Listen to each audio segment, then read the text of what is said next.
Now we're going to look at how we actually communicate at our digital dinner party with our customers or our guests. And I call this section Manipulation versus Inspiration. We're going to look at two models of communication. The Rossiter-Percy model, which focuses on how customers actually make their purchasing decisions, and the Golden Circle model, which focuses on developing authentic messages that inspire loyalty. So firstly, the Rossiter-Percy model. And the Rossiter-Percy model looks at consumer decision making, focusing on attitude and awareness. Attitude is classified in two dimensions: the level of perceived risk associated with the decision and the nature of the primary motivation driving that decision. The degree of perceived risk involved, which may be financial, functional, social, or physical, can either be high or it can be low. It's a very personal and therefore subjective characteristic. High-risk decisions are when a customer feels that the consequences of making a wrong decision are simply too severe to suffer and must be convinced beforehand that they are making the right decision. On the other hand, in low-risk decisions, the customer usually adopts a try-it-and-see attitude because the consequences of getting it wrong are perceived as relatively minor. So for high-risk decisions, our message content must be credible and have numerous support claims, whereas low-risk decisions need only arouse curious disbelief, and generally emotive-based messages are best and used most often. Now, motivation. For most positively based decisions, the idea is to achieve a positive experience. Negatively motivated decisions, the idea is to avoid a negative experience. And we can look at a number of different types of motivation under each category. Negative motivations relate to actions taken to solve current problems or avoid future problems. These actions are encouraged and maintained through negative reinforcement. Conversely, positive motivations relate to actions taken to achieve a positive emotional state and require positive reinforcement. Look at the services you provide and ask yourself what type of risk is involved when a customer is making a decision to choose a specific product that you offer. And is a decision taken to feel good about themselves or to avoid a problem that they are currently facing or are likely to face at some point in the very near future? Okay, so take for example that you're a solicitor and you run a legal practice. I want you to look at the services you provide and ask yourself what type of risk is involved when a customer is making a decision to choose a specific solicitor or law firm. And is the decision taken to feel good about themselves or to avoid a problem that they're currently facing or a problem that they're likely to be facing within the near future?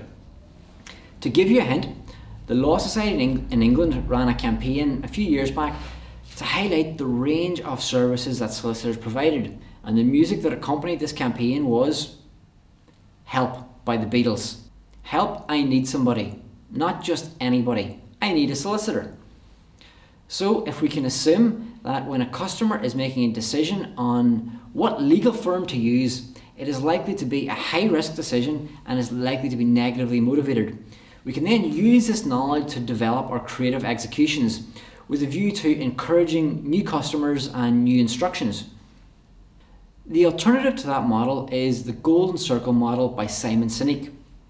And it states that every single person in the world can tell you with 100% accuracy what it is they do. I'm a solicitor, I'm a doctor, I'm a marketer. And most people will be able to tell you why they are successful at their jobs or in business. Because we are cheaper, because we have better products, or because we have better staff. But very, very few people or businesses, if any, can tell you why it is they do what they do. And this is the way 95% of businesses and people actually communicate. They start with the what. I'm a solicitor and I offer great customer service and I'm cheaper than my competition. Would you like to use my services? But people don't buy what you do. People buy why you do it. And when we reverse the message, it becomes infinitely more powerful and more alive. So rather than start by saying what you do, then how you're better, and maybe why you do it, the really, really great communicators start with why, then the how, then the what. Now, for example, if Apple communicated, say, the same way as Microsoft or Dell, they would probably say something like this: We sell computers with a 21-inch screen and have an i7 processor. They are beautifully designed and they're easy to use. Would you like to buy one? But they don't do that. They don't communicate like that. A message from Apple is much more likely to sound something like this. We believe in challenging the status quo, and we believe in thinking innovatively. And the way in which we challenge the status quo and the way in which we be innovative is by creating beautifully designed products that are easy to use. It just so happens we make iPods, iPhones, laptops, computers. Would you like to have a look? And that's the reason why people queue up all night for the latest iPhone. It's because people believe what Apple believe and have a shared sense of purpose. This shared belief inspires loyalty and long-term sustainability. Now, this theory isn't actually based in communication psychology, it's actually based in communication biology. And if you were to take a cross-section of your brain and look down on it, you'll see 3 circles similar to the way the golden circle is set up. The outer 2 circles are called your neocortex.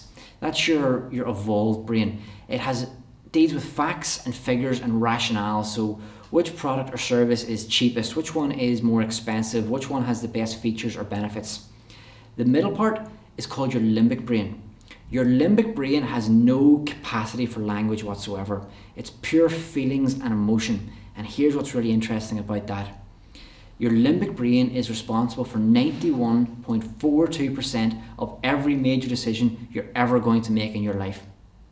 So when we communicate with the part of the brain that's directly responsible for 91.42% of every major decision we're likely to make, we are much more likely to get a positive conversion on our website, a like on our Facebook page, or a follow on Twitter.